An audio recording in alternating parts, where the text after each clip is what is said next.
Praise the Lord. കർത്താവിൻ്റെ ധന്യ തിരുനാമം വാഴ്ത്തപ്പെടുമാറാകട്ടെ. ഞാൻ ക്രിസ്തുവിൽ സ്നേഹിക്കുന്ന എല്ലാ ദൈവമക്കൾക്കും 10ാം മാസത്തിൻ്റെ 14ാമത്തെ പ്രഭാത വന്ദനം കൂടെ അറിയിക്കുന്നു.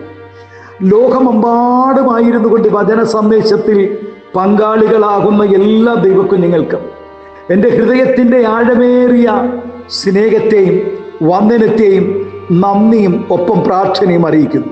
പ്രാർത്ഥനയോടുകൂടെ ഈ പ്രഭാതവും ദൈവസന്നിധി നമുക്ക് അടുത്തു ചെല്ലാം.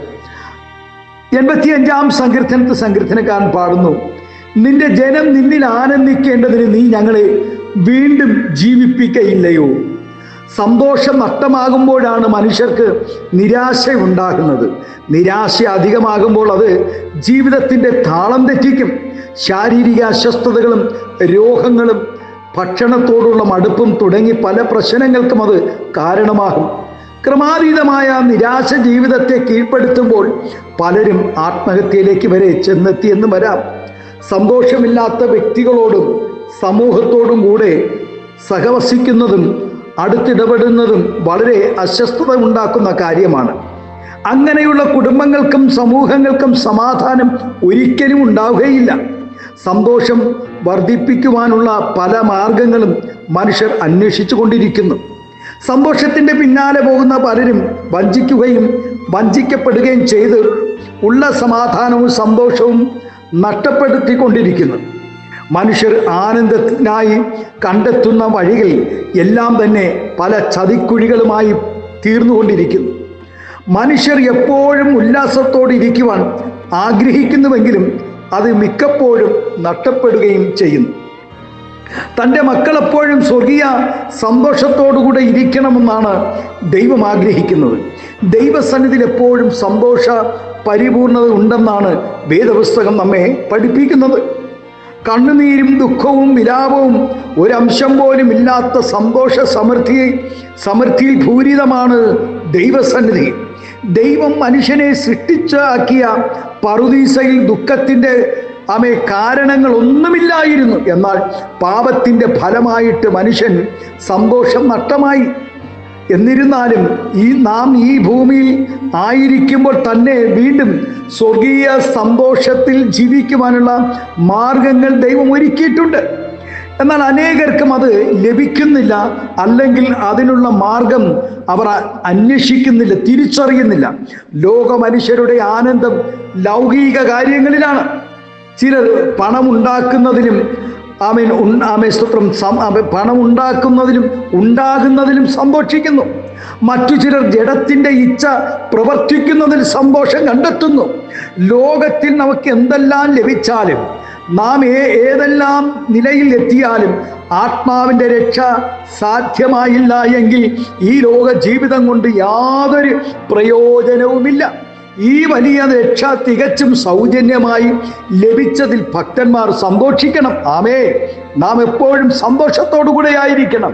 ഈ രക്ഷ നമുക്ക് പ്രാപിക്കാൻ കഴിഞ്ഞതിൽ, ദൈവം ഒരുക്കിയ രക്ഷ പ്രാപിക്കാൻ കഴിഞ്ഞതിൽ ആയിരുന്നു ഹന്നയുടെ സന്തോഷം. ചുങ്കക്കാരനും പാപിയുമായിരുന്ന സക്കായിയുടെ ഭവനത്തിൽ കർത്താവ് ചെന്നതും അവൻ്റെ വീടിന് കർത്താവ് രക്ഷ ദാനം ചെയ്തതുമായിരുന്നു സക്കായിയുടെ സന്തോഷം. ഹല്ലേലൂയ.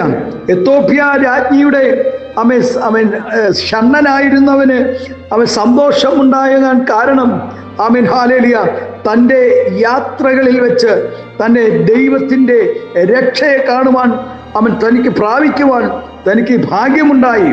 തനിക്ക് ഹല്ലേലൂയ ആ രക്ഷയുടെ പങ്കാളിയായി ചെയ്യുവാൻ കഴിഞ്ഞതിൽ താൻ സന്തോഷിപ്പാനിടയായി.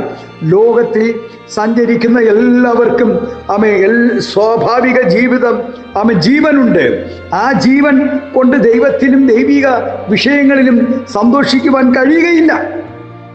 ദൈവത്തിൽ സന്തോഷിക്കണമെങ്കിൽ ദൈവിക ജീവൻ പ്രാപിക്കണം. ജീവിക്കുന്ന വ്യക്തിയുടെ സ്തോത്രം ഹല്ലേലൂയ പ്രാർത്ഥനയാണല്ലോ ഹല്ലേലൂയ, നീ ഞങ്ങളെ വീണ്ടും ജീവിപ്പിക്കണമെന്നുള്ളത്. കർത്താവാണ് നമ്മുടെ ജീവനാധാരം. ആകയാൽ പ്രിയ ദൈവവേദിനെ, ഈ ലോക ജീവിതത്തിൽ നാം ആയിരിക്കുമ്പോൾ ലൗകിക ചിന്തകൾ നമ്മെ കീഴ്പ്പെടുത്തുവാൻ സാധ്യതകൾ വളരെ കൂടുതലാണ്. നാം അതിന് കീഴ്പ്പെടാതെ ആത്മാവിൻ്റെ ചിന്തയുള്ളവരായി വീണ്ടും ജീവൻ പ്രാപിക്കണമെന്നാണ് ദൈവവചനം നമ്മെ പഠിപ്പിക്കുന്നത്.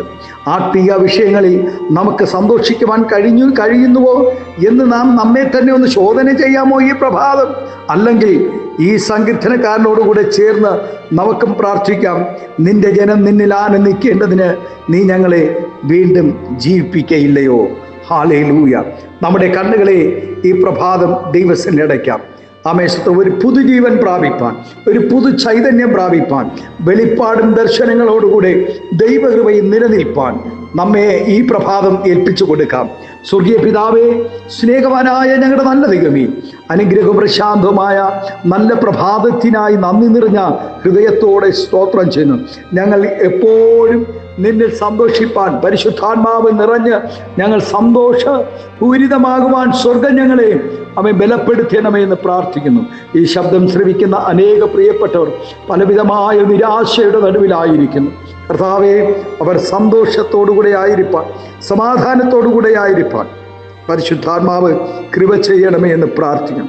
ഈ പ്രഭാതം എല്ലാ ദൈവക്കുഞ്ഞുങ്ങളെ ഞങ്ങൾ സന്തോഷത്തോടെ സമാധാനത്തോടെ ആയിരിക്കാൻ സ്വർഗീയ കൃപകളാൽ കർത്താവെ നിറയേണ്ടതിനായി ഞങ്ങൾ പ്രാർത്ഥിക്കുന്നു. സ്വർഗം അത്ഭുതം ചെയ്യണം, എല്ലാവിധ നന്മകളാൽ നിറയ്ക്കണം. മഹത്വം എടുക്കണമേ യേശുവിൻ്റെ നാമത്തിൽ. കൃപയോടെ പ്രാർത്ഥന കേൾക്കണമേ സ്വർഗീയ നല്ല പിതാവേ. ആമേൻ, ആമേൻ. Thank you. God bless you. ദൈവം എല്ലാവരെയും ഈ പ്രഭാതം ധാരാളമായി അനുഗ്രഹിക്കട്ടെ. ഒരു സ്വർഗീയ സന്തോഷത്തോടുകൂടെ ആയിരിക്കാൻ ദൈവം എല്ലാവരെയും സഹായിക്കട്ടെ. Thank you. God bless U.